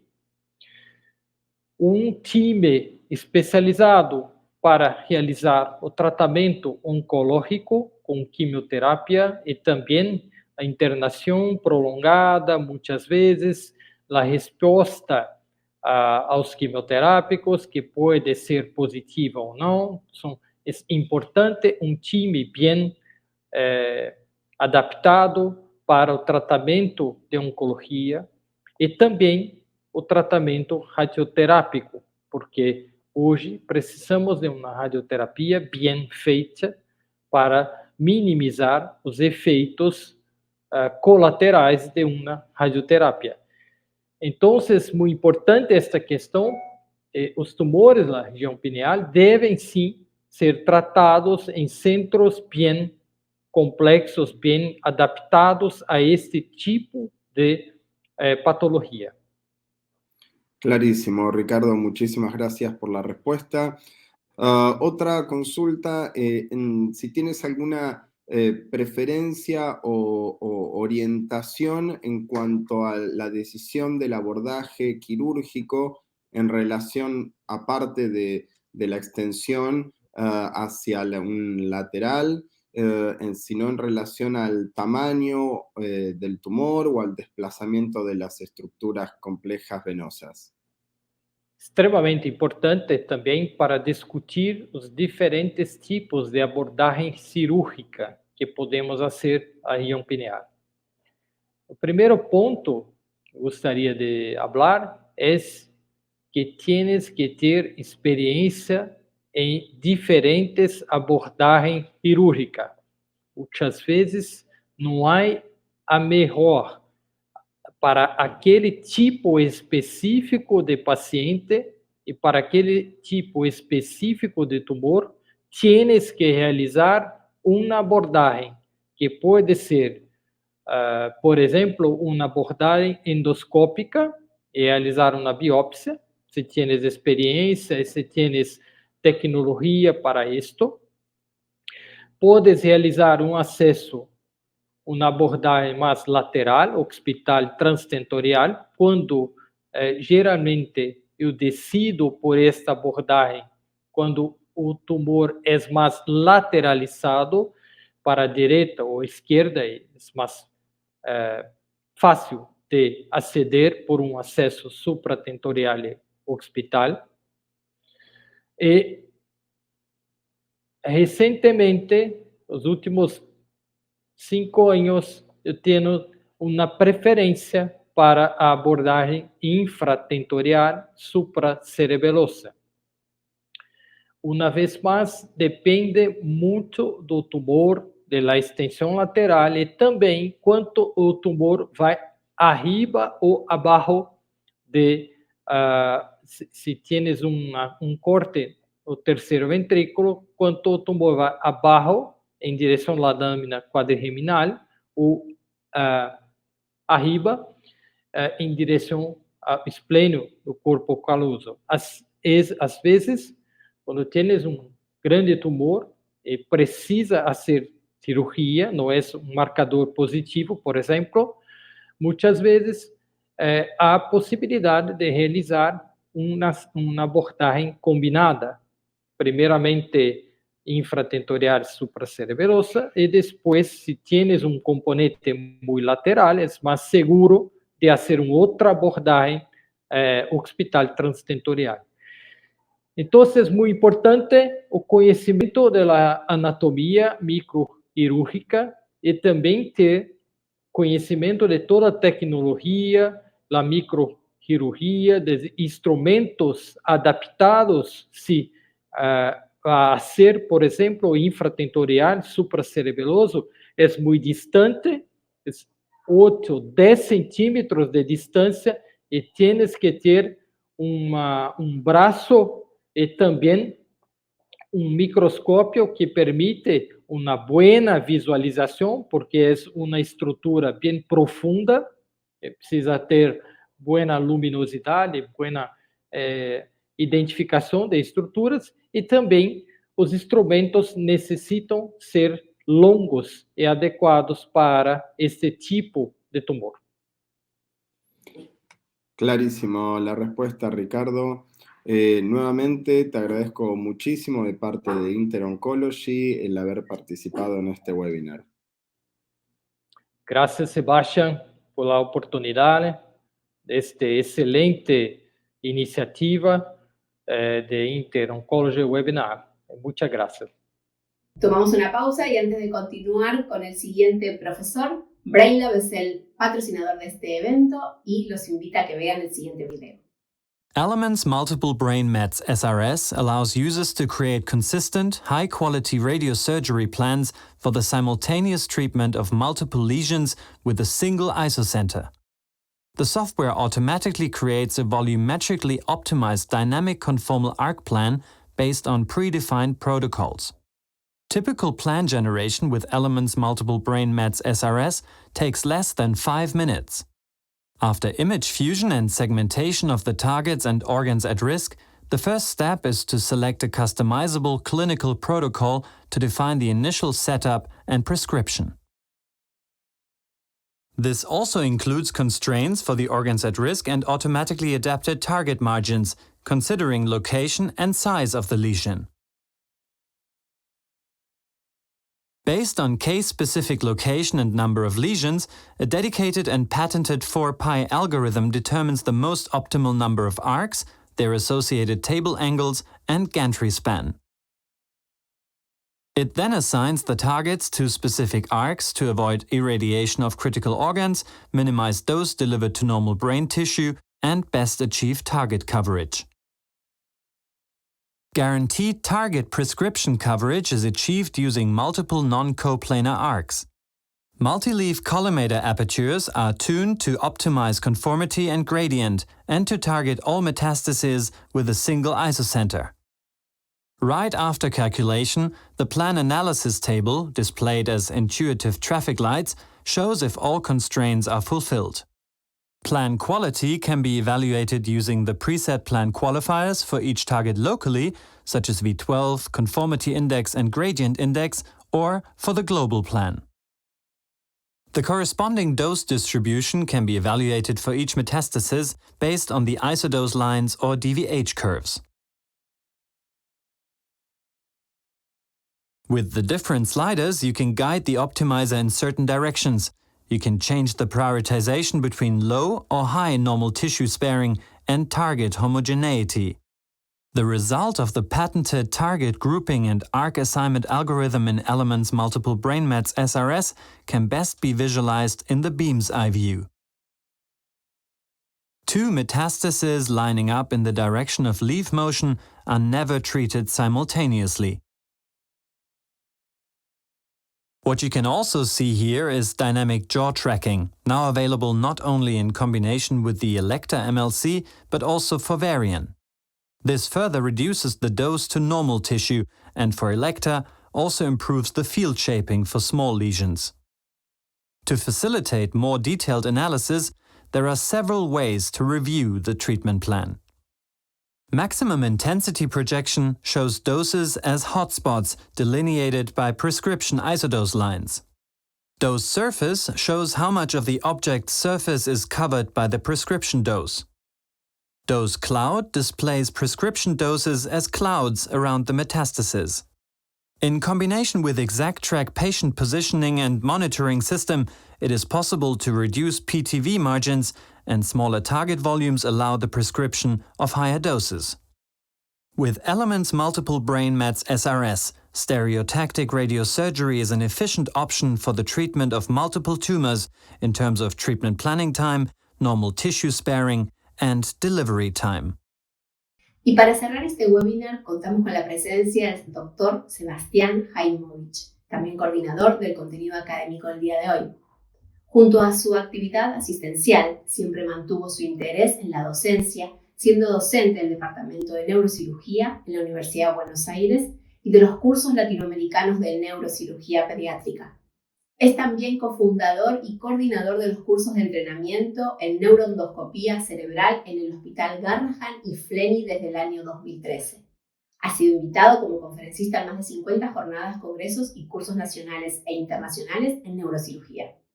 Ha presentado más de 60 trabajos científicos de la especialidad en congresos nacionales e internacionales que le permitieron ganar 6 premios. También es autor en más de 20 publicaciones científicas en revistas nacionales e internacionales y 5 capítulos de libros de la especialidad. Es neurocirujano de planta en los servicios de neurocirugía del Hospital Pediátrico Garrahan en el Flenny y en el Sanatorio Los Arcos Swiss Medical en Buenos Aires. Bienvenido, Dr. Sebastián Haimovich. Bueno, muchísimas gracias por esta invitación de Interoncology al webinar de avances en neurocirugía y radiocirugía del 2022. Es un placer estar aquí con todos ustedes y poder hablar de los abordajes mínimamente invasivos con técnicas transportal o transtubular para tumores cerebrales profundos. Soy el doctor Sebastián Haimovich, voy a estar presidiendo esta charla. Tengo una formación y soy médico de planta del Hospital de Pediatría Garrahan, del Hospital Flenny y el Sanatorio de Los Arcos de Swiss Medical Group en Buenos Aires, Argentina. No tengo ningún tipo de relación financiera para revelar. En relación a los tumores profundos e intraventriculares, sabemos que son un desafío para los neurocirujanos. Tenemos distintos abordajes desde el punto de vista microquirúrgico. Los abordajes transcallosos y transcorticales son los principales caballos de batalla, y estos tienen sus contras principalmente en el daño cerebral que requieren para poder abordar estas lesiones profundas, necesitando una visión estereoscópica del microscopio con una lesión de 2 centímetros de parénquima, tanto en los abordajes subaracnoideos, transcallosos, interhemisféricos, o en los transcorticales con riesgo de strokes, déficit neurológicos y convulsiones. Por eso en las últimas décadas los abordajes puramente endoscópicos han tenido un auge con la mejoría en sus equipos y la mayor experiencia adquirida desde el punto de vista de los neurocirujanos endoscopistas, con el objetivo de disminuir el daño al cerebro causado por el acceso y la retracción cerebral. No obstante, ninguna técnica endoscópica pura ha reemplazado la maniobrabilidad microquirúrgica estándar. Entonces, si nosotros analizamos cada uno de los pros y contras en estos dos grandes grupos de técnicas y abordajes neuroquirúrgicos a patología profunda e intraventricular, y los fusionamos en lo que sería una especie de combinación de ambas, ¿no? Teniendo un abordaje microendoasistido, por ejemplo, a través de ports o tubos, podemos obtener una menor invasividad con una menor lesión a la corteza, una limitación en la retracción cerebral, un control de la hemostasia más habitual, como en la técnica microquirúrgica estándar, poder utilizar nuestras dos manos para operar, una técnica bimanual. Si la combinamos con la endoscopía vamos a tener mejor angulación, mejor visión y mejor iluminación, y esto nos va a permitir resecar tumores que escapan al límite de la técnica endoscópica pura, tumores sólidos, sangrantes y de más de 3 centímetros. Podemos utilizar el endoscopio, el exoscopio o el microscopio como visión o incluso fusionarlas. Es muy importante considerar que no hay áreas silentes en el cerebro y tenemos que hacer nuestro camino a través de él sin dañar las distintas estructuras. Entonces, estos abordajes tubulares con port transsulcales tienen como objetivo principal proteger la funcionalidad. Podemos disecar un sulco y a través de las fibras U, utilizando tractografía con análisis imagenológicos previos y una buena planificación prequirúrgica, desplazar las estructuras para poder abordar la lesión sin aspirar, sin destruir el tejido normal y sin tener un único punto o dos puntos de retracción con espátula, sino puntos de mayor presión, ¿no? Sino realizar una distribución uniforme, circular en los distintos puntos de presión con el sistema de ports. Estas técnicas, a pesar de que parecen nuevas, ya fueron descritas en 1987 por Patrick Kelly y su grupo, y desde ese entonces no hubo mucha entusiasmo por estas técnicas, era la época microquirúrgica, pero no obstante, en los últimos 10 años han sido muchos los grupos que han empezado a utilizar estos abordajes para estas lesiones, publicando distintas herramientas de trabajo, distintos tipos de tubos, tanto en patologías adultos, en pacientes adultos, como en pacientes pediátricos. Nosotros también publicamos nuestra casuística inicial 5 años atrás, ahora estamos preparando nuevos artículos para publicar con nuestra casuística actual. Y lo más importante es que hoy en día estos sistemas tubulares, estos ports, empezaron a comercializarse y esto ha permitido que los neurocirujanos podamos adquirirlos, podamos realizar cursos para entrenarnos en estos dispositivos y poder tener un mejor manejo de los mismos y sentirnos cómodos, porque es fundamental entrenarnos. Hay distintas variedades en los distintos países aprobados por sus sistemas de salud. Pero como les decía, lo más importante inicialmente cuando uno introduce un nuevo armamento en su práctica neuroquirúrgica cotidiana es entrenar con este equipo, ¿no? Para eso los cursos de entrenamiento con simuladores, con ejercicios regulados, supervisados y progresivos en complejidad son de fundamental importancia. Nosotros en nuestras instituciones realizamos estos cursos. A modo de ejemplo, este es un paciente con como pueden observar, con un cavernoma profundo, periventricular, con un sangrado adyacente. Y este video que les voy a mostrar es la simulación de esta cirugía. Pueden observar los preparados que tenemos, que son preparados de bajo costos, anatómicos, pero no cadavéricos, porque creemos que el futuro en la simulación es esta. Utilizamos el port con neuronavegación, siempre es fundamental utilizar la neuronavegación en estos casos. Localizamos la lesión, primero vemos el hematoma, empezamos a aspirar y pueden ver que acá estamos utilizando la endoscopía para visualizar cómo tenemos un buen camino, hay sangrado, realizamos coagulación. Recuerden que todo esto es un simulador, aunque parezca real. En este caso son trainees, son participantes entrenando, hay líquido cefalorraquídeo, al abrirse el ventrículo, se ve una lesión ahí, con una cápsula, se la coagula, se la corta, se hace un debulking de la lesión, con cavitador ultrasónico en este caso.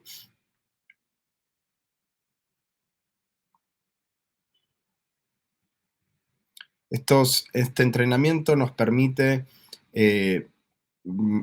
ganar praxia en este tipo de tecnología y armamentos. Se diseca el tumor hasta que finalmente se realiza su exéresis completa. En este caso, los alumnos, los trainees, pudieron hacer la exéresis completa y, como ven, el resultado final.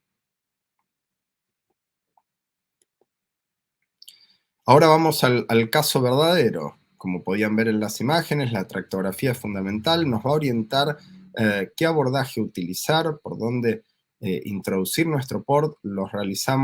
Estos abordajes requieren de tecnología, requieren obviamente de neuronavegación, estamos hablando de lesiones profundas que tenemos que llegar exactamente ahí, a ese lugar. Como pueden ver, tenemos la visualización del neuronavegador, introducimos el port y ahí tenemos la imagen de la izquierda, el cavernoma, en la imagen central ya la exéresis completa. En la imagen de la derecha lo que pueden observar es la pequeña disección transulcal de menos de 2 centímetros. Acá usamos un port de 17 milímetros. Y en la imagen de resonancia postoperatoria, la exéresis completa de la lesión, evacuación del hematoma. Y lo más importante es que no hay isquemia alrededor y el trayecto es mínimo. Otro caso, este es un caso complejo, paciente de 16 meses de edad, con, como pueden observar en las resonancias, un papiloma de plexo coroideo de un voluminoso tamaño, con una hidrocefalia importante. Entonces, acá es fundamental planificar nuestro abordaje quirúrgico. Tenemos que ir a coagular el pedículo arterial, tener cuidado con el complejo venoso, nuestro setup, neuroendoscopio, neuronavegador. En este caso realizamos un abordaje cutáneo y óseo un poco más amplio, considerando que tal vez teníamos que convertir la cirugía. Como pudieron observar, por la gran hidrocefalia, la disección del surco y el tamaño del paciente era dificultosa, así que lo abordamos transcortical a través del giro, con visión endoscópica ya a través del port. Coagulamos el implante vascular del tumor y vamos coagulando y cortando. Y observen ustedes que el material, el instrumental que utilizamos en este caso, es el microquirúrgico estándar. Entonces esto nos permite gran versatilidad. Tenemos visión endoscópica, material microquirúrgico estándar. Si es adaptado para técnicas port, mejor todavía. Observen cómo el tumor y su tamaño no pasaba a través del port, de vuelta de 17 milímetros. Decidimos sacarlo y retirarlo a través de la corticotomía, un tumor de más de 4 centímetros. Visión final con exéresis completa. Y esto es interesante, retiramos el port y observen la corticotomía Del mismo tamaño del port, 17 milímetros, no hubo mayor retracción cerebral. Entonces eso nos permite tener una corticotomía mínima, disminuir en estos casos las colecciones sudorales, que son el gran temor en este tipo de patología y de pacientes. Un paciente en un buen estado general final. Otro caso, un paciente de 14 años con una neurofibromatosis tipo 1, en control, evoluciona con cefalea, 2 años luego de su diagnóstico. Tenemos que una de las lesiones subcorticales creció de tamaño, es pequeña, es profunda, tiene edema, como pueden observar. Entonces decidimos abordarlo también con el sistema de PORT, un abordaje mínimo, 3 centímetros de abordaje, la plaqueta, port de, creo que este era de 14 milímetros, podemos ver la lesión que se observa, se diseca, visión endoscópica, misma técnica microquirúrgica estándar, tenemos buen control de disección, buen control de hemostasis, una cirugía rápida, retiramos el port y observen cómo ese 1,5 centímetros de disección transurcal se empieza a cerrar. Resultado postoperatorio, una plaqueta de menos de 3 centímetros y un abordaje de vuelta sin lesión y pequeño. Un caso más complejo, este es un tumor talámico en un paciente de 15 años. Realizamos un primer abordaje transcortical, microquirúrgico estándar, transcortical, transventricular. Pudimos realizar una exéresis de un 50-60% de la lesión. Una lesión muy sangrante, decidimos ahí parar la cirugía, el paciente anduvo bien, hizo su tratamiento oncológico, quimioterapéutico, y luego recidivó. Y ahí se decide, junto con el equipo de oncología, realizar un second look. Como pueden ver, una lesión de 4 centímetros por 4 centímetros. Ahí se observan las imágenes del navegador. Y introducimos el port por el mismo abordaje previo que teníamos. Podemos ver la lesión, cómo la vamos cavitando. Y lo interesante de esto es, miren, el sangrado sigue siendo una lesión muy sangrante, como pueden observar. No obstante, esta técnica nos permite nuestro control habitual monopolar, bipolar,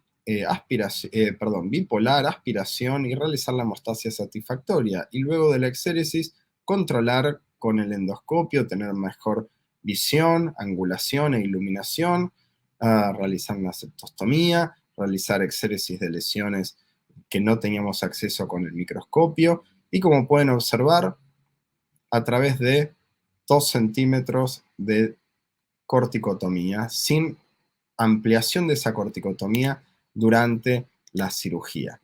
Y la exéresis completa. Como pueden ver en la imagen postoperatoria, la cavidad, el abordaje transcortical es mínimo, está prácticamente cerrado, no utilizamos más disección ni daño cortical, salvo el que nos permitió el tubo para el port por el que trabajamos. Lesiones temporales, subcorticales, también es posible, un abordaje de vuelta, menos de 2 centímetros de plaqueta, como pueden observar en la imagen abajo a la derecha, guiado con neuronavegación, analizadas las estructuras en la resonancia funcional, con la tractografía, eso nos permite dirigirnos con el port exactamente hacia la lesión, realizar la exéresis, como pudieron ver en el video, y la resonancia postoperatoria con la exéresis completa en la imagen inferior izquierda. Esta técnica también está descrita en la literatura, esta técnica, estos abordajes transtubulares, para lo que son biopsias tumorales en áreas complejas, como pueden observar aquí una lesión difusa de alto grado en el cuerpo calloso, que uno la abordaría en una primera instancia con una biopsia esterotáctica, pero estos artículos este artículo y otros más describen que hay un aumento en el rédito diagnóstico con muestras de mayor tamaño utilizando la técnica de cirugía a través de los ports.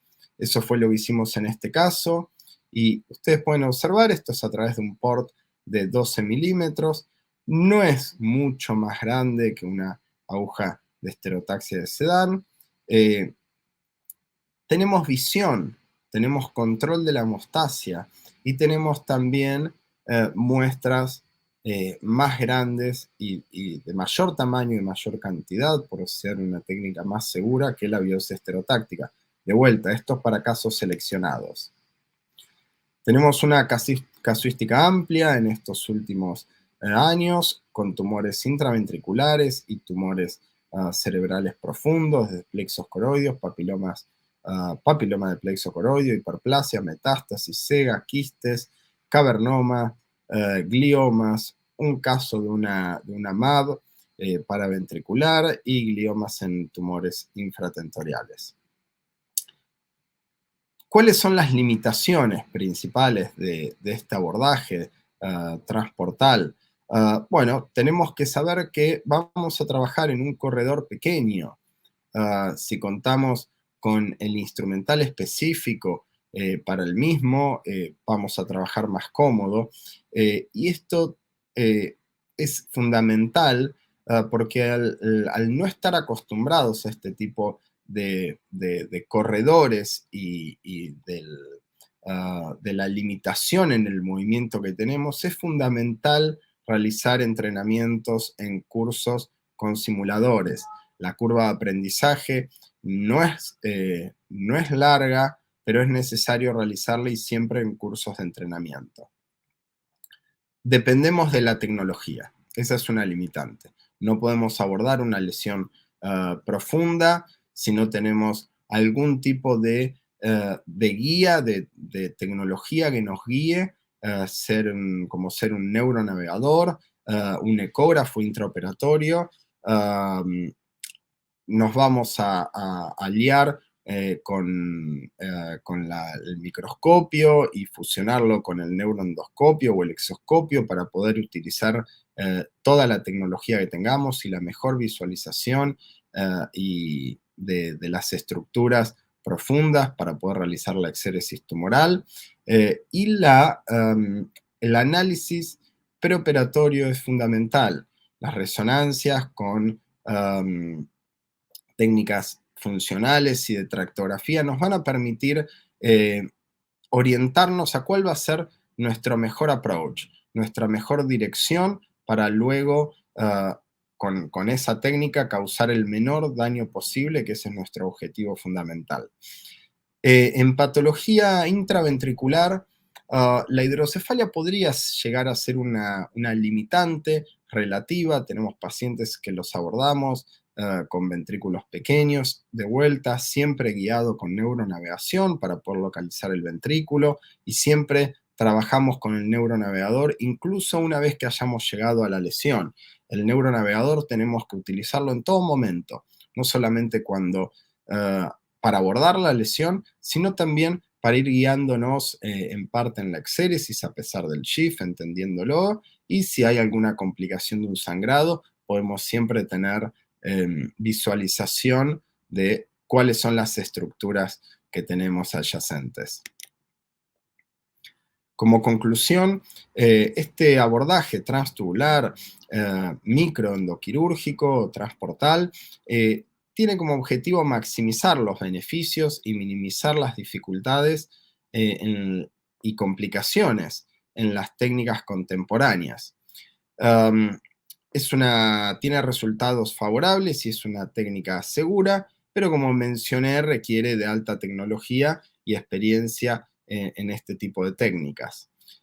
Es muy importante que surjan nuevos estudios y mayor experiencia para determinar el real impacto en la morfología, metabolismo y el flujo sanguíneo cerebral para poder tener una mejor repercusión final en el paciente.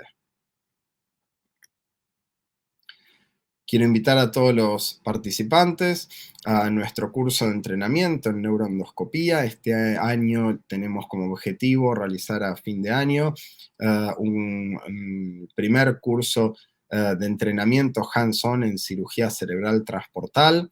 El primer curso formal sería, ya hemos realizado estaciones de trabajo de entrenamiento transportal en nuestros cursos de entrenamiento de neuroendoscopía que realizamos anuales en el Hospital Flenny y previamente en el Hospital Garrahan. Y por último, quisiera agradecer a todo el equipo de Inter-Oncology por esta invitación al webinar en Avances en Neurocirugía y Radiocirugía 2022. Brillante presentación del doctor Sebastián Hajimovic, quien nos acompaña desde Argentina. Queda realizada también la invitación al curso que nos presentó el doctor para las fechas de noviembre. Cualquier información que necesiten también está en la presentación del doctor el correo electrónico.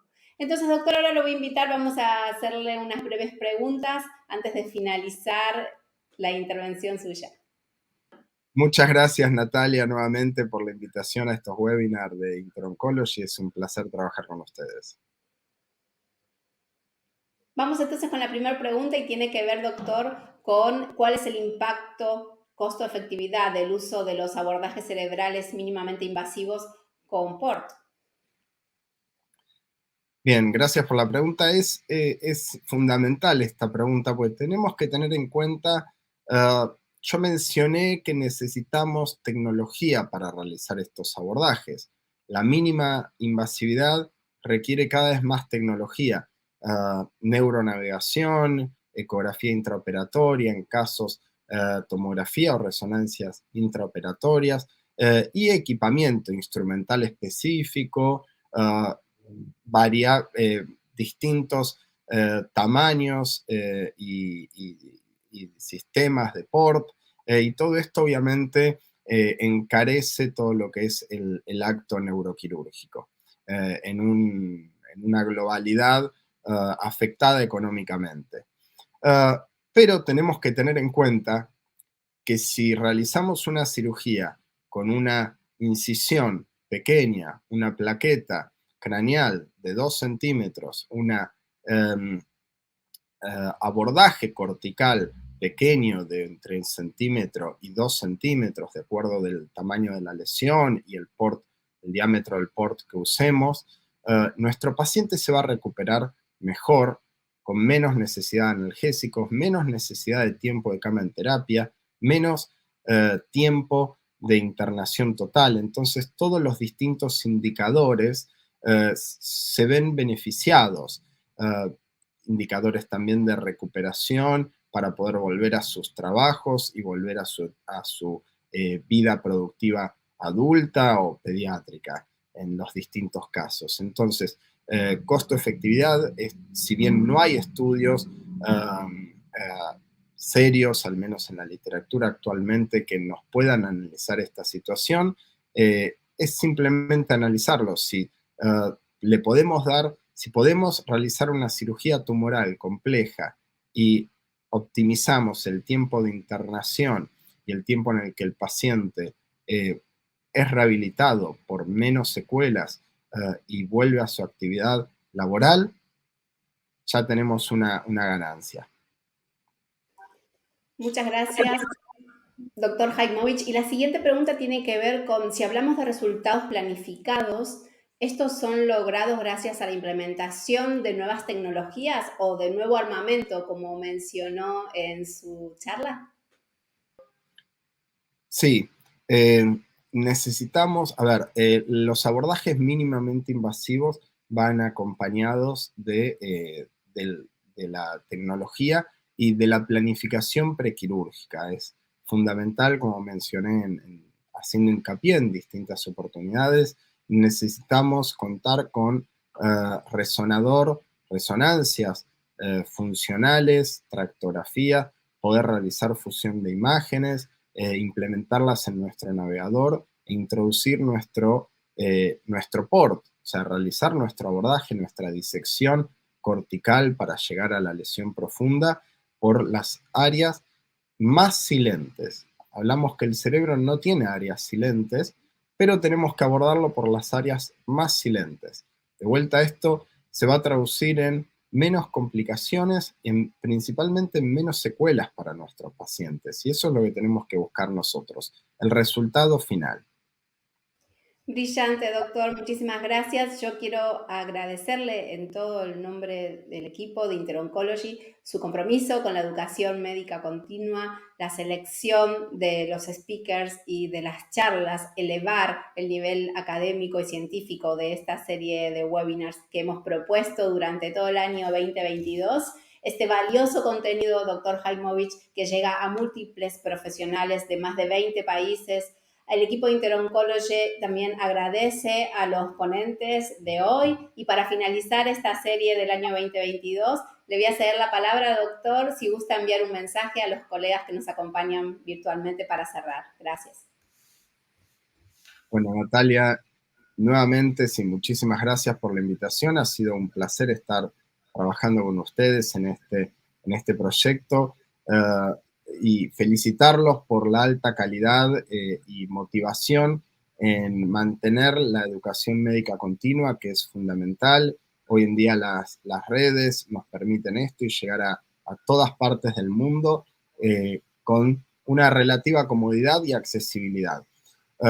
Agradecerle personalmente nuevamente a todos los profesores invitados que aceptaron ser parte de estos webinars y a su altísimo nivel de compromiso y de dedicación también para la educación médica continua. A todos los colegas les agradezco por su interés y quedamos obviamente a disposición. Tienen mi mail, mis contactos para cualquier duda o ayuda que necesiten, estamos a disposición. Muchísimas gracias, doctor, que así sea. Y a toda la audiencia, muchas gracias por estar ahí, por acompañarnos. Esperemos que sea de gran utilidad todo este valor académico y contenido que se ha compartido durante todo este año. Adiós, doctor. Saludos a Argentina, saludos a Brasil, a todos los equipos. Espléndido trabajo el que están realizando y también con los pacientitos. Adiós. Muchas gracias. Adiós. Llegamos al fin de este seminario educativo. InterOncology agradece a los más de 100 profesionales que han participado como ponentes en la suma de todas las actividades, a los más de 13.000 asistentes que se han sumado a los seminarios desde más de 25 países. Agradecemos a Braylon por su fuerte compromiso con la educación médica continua. Desde InterOncology nos complace haber podido ofrecer la oportunidad a cientos de profesionales de poder compartir sus experiencias académicas, siendo este un espacio científico. Agradecemos al equipo de InterOncology quienes han trabajado y trabajan para acercarles el más actualizado conocimiento con líderes de referencia cada día de cada especialidad en cada sesión educativa. Muchas gracias y hasta el próximo encuentro.